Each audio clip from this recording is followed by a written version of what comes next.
Salah satu metode yang sering aku gunakan dalam menyusun sebuah kerangka berpikir adalah dengan membuat mind mapping.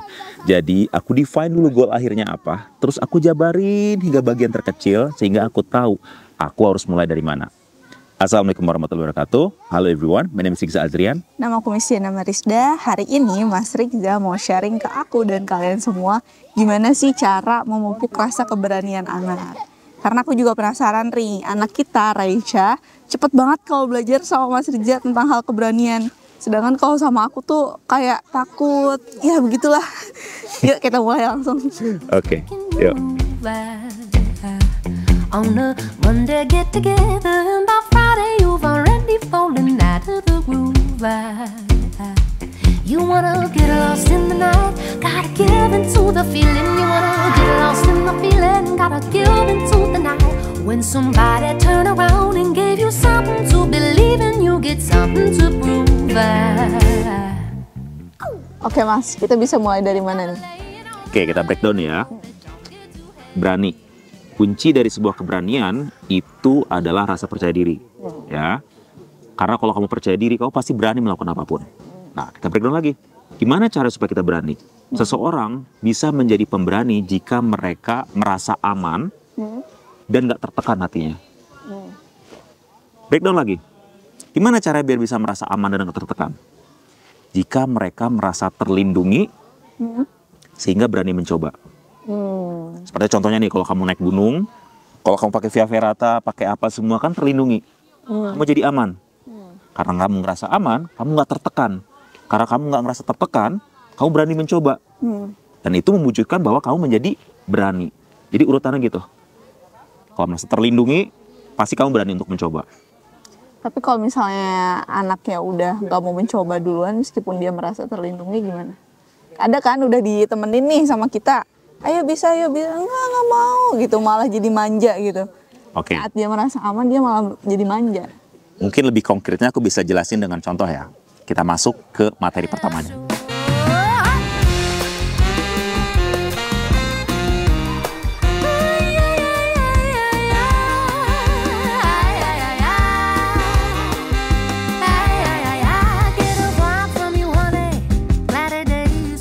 Oke, jadi ada dua metode. Cara yang baik dan cara yang kepepet. Jadi nanti kalau misalkan udah pakai cara yang baik masih juga nggak mempan, baru kita pakai cara yang kepepet. Langkah pertama atau tips yang pertama itu adalah lead by example. Ya mungkin kedengaran klasik banget ya, lead by example, kita nyontohin kemudian ditiruin sama anak kita kayak gitu kan. Tapi fakta lapangannya kita udah nyontohin, anak kita masih takut, malah tambah nggak mau ngelakukan kayak gitu kan. Saudara, ini langkah yang paling powerful kalau misalkan kita bisa mencontohkan dengan cara yang tepat. Jadi sebenarnya anak itu selalu melihat kita melakukan apapun. Dia memperhatikan orang tua yang melakukan sesuatu. Kemudian pada waktu tertentu, kamu sadar nggak? Pada saat waktu tertentu, nggak di hari H saat dia melihat, tiba-tiba dia niruin kita. Iya, jadi kuncinya kayak sabar gitu ya. Ntar juga dia ngikut apa yang kita lakuin. Gitu. Betul kayak gitu. Jadi kalau mau nyontohin, kalau aku caranya, aku tunjukin aja. Terkadang aku nggak bilang, aku melakukan aja sesuatu. Nggak apa-apa, aku nggak perlu bilang, Risa lihat papa, nggak perlu. Aku biarin dia dari mana, posisi di mana gitu. Ngeliat aku dari jauh, aku melakukan sesuatu, cukup dia mengamati dari kejauhan. Nanti dia akan muncul rasa tertarik untuk nyobain. Beda ceritanya kalau dibandingkan aku sama Raisya sedang berdiri di lokasi yang sama, mau melakukan sebuah atraksi yang sama. Kemudian di situ aku contohin, yuk Raisya sekarang Raisya yang nyobain. Ya biasanya dia against kalau kayak gitu. Karena dia pressure. Pertama dia udah melihat bahwa teman mainnya atau orang tuanya udah bisa. Dia kan nggak kenal sama umur kan. Dia taunya teman main. Aku udah bisa. Dia ngerasa dia belum bisa. Aku udah nyontohin. Oh sekarang giliran aku. Sehingga dia pressure. Dia tertekan. Karena tertekan itu dia jadi berpikir. Di saat dia berpikir muncullah segala bentuk praduga, nanti jatuh, nanti gini gitu. Jadi kalau aku lebih prefer mencontohkan dari kejauhan. Aku contohin, aku lakukan sesuatu, dia mengamati. Sengaja aku lakukan di depan dia mengamati 1 kali. Nanti aku nyontohin dia lagi 2 kali, 3 kali. Nanti dia bakal penasaran. Pas momen dimana dia mau mencoba, di situ baru kita masuk. Nanti selanjutnya akan masuk ke poin kedua. Oke, makin penasaran nih. Poin kedua apa? Nah, sekarang step selanjutnya, step kedua adalah lakukan bersama-sama. Lah bukannya kalau dilakukan bersama-sama anaknya malah jadi pressure ya? Oh enggak, itu beda.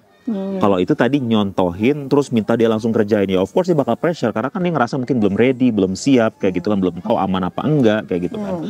Nah, kalau yang aku maksud lakukan bersama-sama nih, kita sebagai teman lakuin bareng sama dia. Karena poinnya itu dia bisa mencoba, dia tahu feel-nya kayak gimana melakukan hal tersebut dan dia tahu ini aman, merasa terlindungi. Setelah dia tahu feel-nya, dia udah nyobain, nextnya dia bakal penasaran pengen nyobain sendiri. Nggak penting di awalnya itu ditemenin apa enggak. Yang penting adalah dia mendapatkan rasa aman, rasa terlindungi, dan dia yakin, oh gini doang toh. Kalau misalkan jatuh, oh jatuhnya gitu doang toh. Nggak apa-apa. Kayak gitu. Jadi lakukan bersama-sama, kita sebagai orang tua turun meskipun untuk perosotan anak bocah atau mungkin gelantungan orang besar atau apa, kita gelantungan bareng sama dia. Supaya dia tahu feel-nya dulu. Nggak apa-apa, ya itulah pengorbanan yang aku sampai kadang masuk ke dalam terowongan-terowongan kecil anak kecil supaya aku bisa masuk perosotan bareng sama bocah-bocah. Tapi aku bakal nyontohin cuma 1 kali, 2 kali, dia udah tahu rasanya. Selanjutnya dia bakal penasaran nyobain sendiri. Poin itu sebenarnya di situ. Jadi kayak main bersama gitu ya. Main bersama. Jangan posisikan bahwa aku udah orang tua, badan aku besar, muka aku kayak gini, masa aku nongkrong sama bocah. Nggak apa-apa. It's getting late and now the moon is rising and I can't stop thinking that can't set it straight, no, I just can't place it in a Oke, karena tadi di luar udah kesorean, akhirnya kita lanjut di rumah aja ya, sharing-sharingnya. Udah mulai dingin juga ya di luar. Iya. Jadi lebih hangat di rumah. Selanjutnya apa, Mas? Oke, jadi selanjutnya jangan kasih kesempatan untuk berpikir. Tau nggak? Itu maksudnya gimana? Nah oke, gini. Coba kamu perhatikan. Pasti pas kamu masih kecil, kamu masih muda, itu siapa lah? Anak kecil, anak muda. Biasanya kan mereka itu cenderung lakukan dulu baru mikir konsekuensinya apa. Gitu. Tapi anehnya saat kita pengen anak kita melakukan sesuatu yang kita inginkan, kok malah jadi mikir banyak, kok malah jadi takut, kok malah jadi ragu. Iya, iya. Menurut kamu kenapa? Karena apa ya? Karena kelamaan. Oh, karena kelamaan. Karena kelamaan di tempat dia berdiri. Nanti mas, jadi kayak gini nih. Anak kecil kan dia biasanya cenderung langsung lakukan. Tapi kalau dia kelamaan, misalkan dia mau serodotan gitu, terus dia ngelihat tempat serodotannya itu curam banget, atau terlalu jauh, atau terlalu tinggi, atau apa, akhirnya dia mikir kan.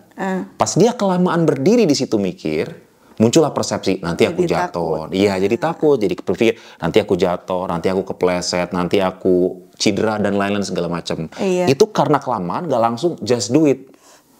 Nah, disinilah peran kita. Makanya aku bilang tadi, pas dia mulai mau melakukan, kan pertama kita contohin dulu. Terus, pas dia mau mulai melakukan, jangan sampai dia trauma.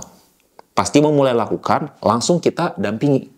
Oh, didampingin. Jangan dia kasih kesempatan untuk first try-nya adalah sendirian. Oke, kedengaran keren ya, first try sendiri gitu. Tapi kalau misalkan ternyata dia jatuh, terus dia trauma, maksudnya trauma mungkin bukan jatuhnya sampai buat dia trauma, buat sakit banget, nggak, tapi kayak kaget gitu loh, nggak sesuai ekspektasinya.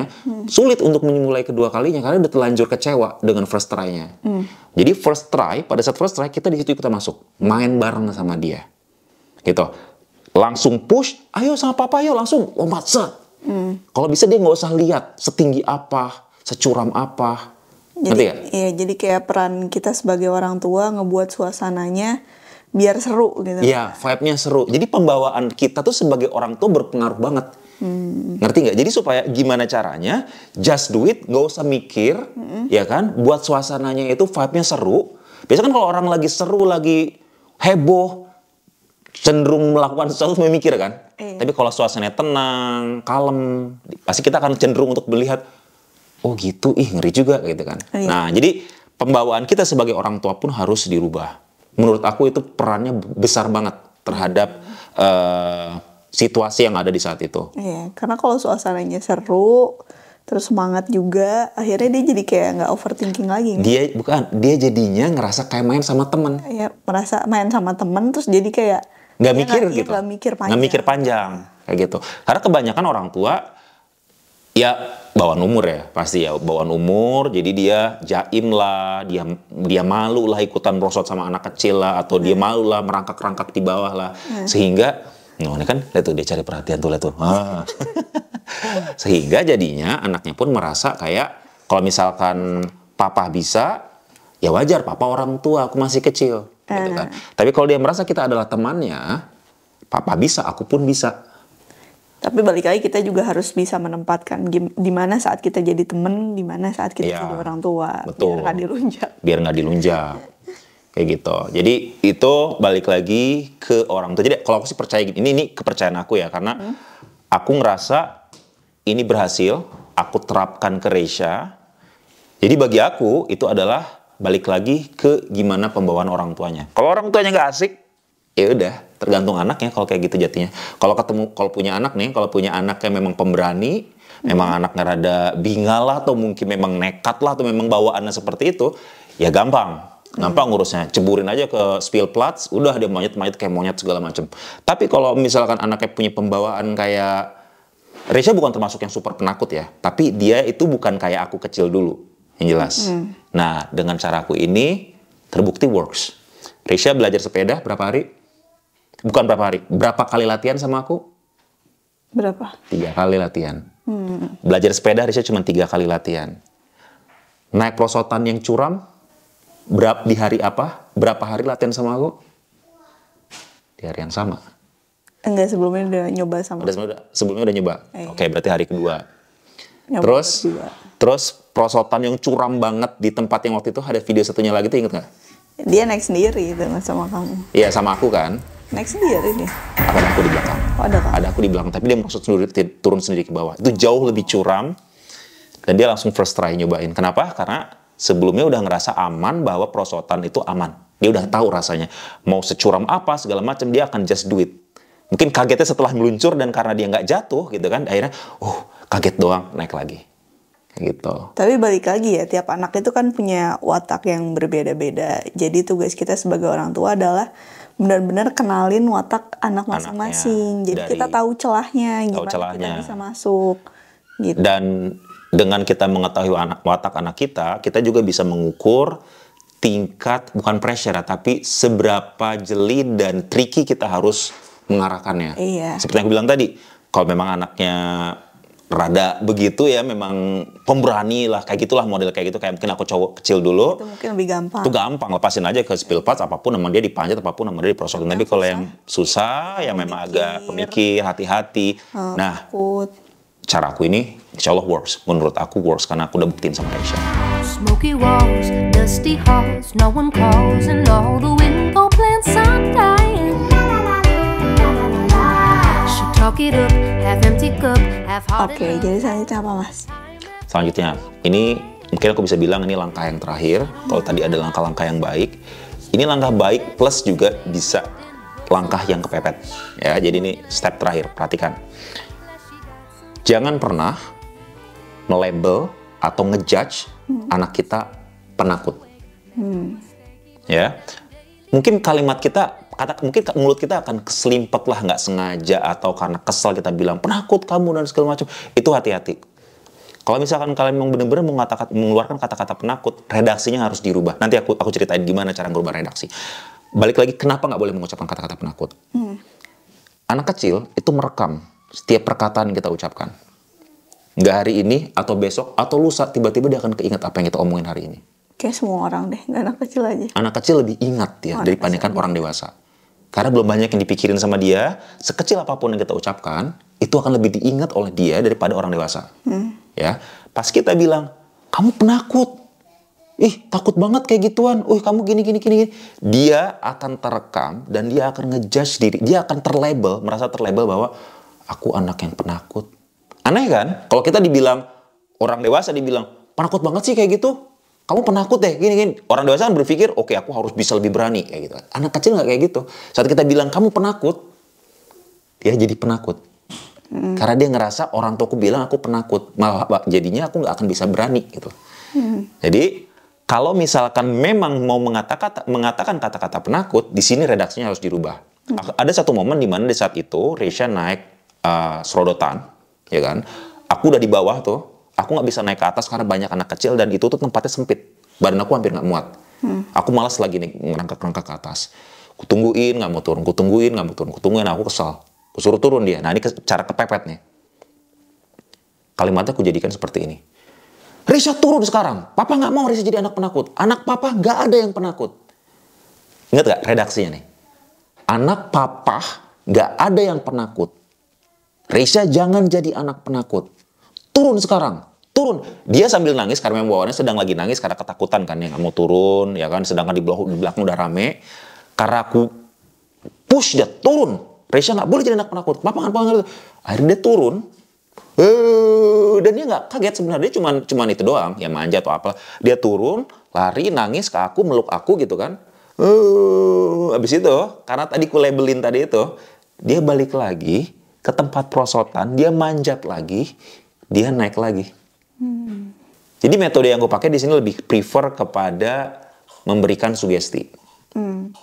Oke, jadi kita harus kasih kata-kata atau kalimat yang baik, yang bisa buat anak itu jadi semangat, kayak gitu kan? Kayak nyemangatin, ayo kamu bisa, kamu gini gitu ya? Iya, kamu bisa, kamu anak berani gitu. Ya, oke, itu bisa, tapi sebenarnya itu kurang cukup. Karena ya mungkin ada beberapa anak tertentu ini kayak gitu, ayo kamu bisa, akhirnya dia tambah tinggi adrenalinnya, terus dia akhirnya lompat, nyobain, meluncur atau segala macam. Ada yang kayak gitu. Tapi ada juga yang memang tipikal pemikir, hati-hati di kayak gituin, tetap aja mau orang ngomong apapun, pikirannya akan lebih terfokus kepada, bisa nggak ya aku? Ini kayak gini aku bisa nggak ya? Dia yang lebih tahu daripada nyorakin di bawah. Jadi kalau aku lebih prefer pakai dua cara. Satu, oke, nyemangatin seperti tadi. Kedua, pakai sugesti. Sugestinya apa? Nge-labelin itu tadi. Beberapa hal yang sering aku lakukan, biasanya nih, pas Risha bisa melakukan sesuatu, aku pura-pura jawab, Set, kamu udah bisa, Risha, gimana caranya? Kayak gitu. Kok bisa cepet amat? Benernya ya cepet, tapi nggak secepat itu gitu. Tapi karena aku labelin Risha itu belajar cepat, gimana bisa kayak gitu? Papa ajarin dong. Terus aku kadang-kadang pura-pura bodoh gitu kan, nggak bisa. Risha tolongin. Aku sugesti bahwa dia anak yang berani, anak yang belajar cepat, sehingga next time dia akan tertanam di pikirannya bahwa aku harus cepat belajar karena itulah aku bukan anak yang penakut, anak yang pemberani. Jadi satu, ya bisa disemangatin kayak tadi, tapi pun ditambah dengan memberikan sugesti. Gitu tadi. Jadi kita jangan cuma mulut doang, harus pembawaan kita seperti teman, rame, berisik segala macam. Itu sih. Kalau dari aku, beberapa cara untuk melatih keberanian anak. Oke, ada lagi nggak, Mas? Ya, sebenarnya masih banyak lagi step by step yang sering aku lakukan ke Risha. Cuman kalau mau di-share semuanya di sini, bisa berjam-jam videonya. Jadi mungkin untuk video kali ini sampai sini dulu aja. Oke, mungkin sekian video dari kita. Semoga sharing-sharing yang Mas Rigza berikan bermanfaat. Dan juga bisa kalian praktekkan. Iya. Untuk anak-anak kalian kayak gitu. Aku sharing di sini bukan berarti karena aku yang paling tahu ya teman. Aku udah lakukan ini, berhasil ke Risha, siapa tahu juga bisa berhasil ke anak kalian. Iya. Kayak gitu. Kalau gitu kita tutup. Iya. Assalamualaikum warahmatullahi wabarakatuh. Anamis Family dari Risha untuk kita semua. Dadah. Dadah Risha. Dadah.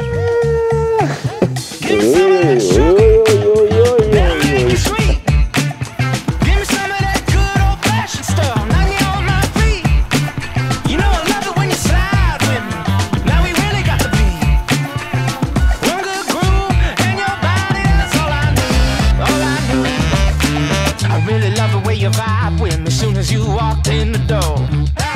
You know you're really Venus fly trap me, had me begging.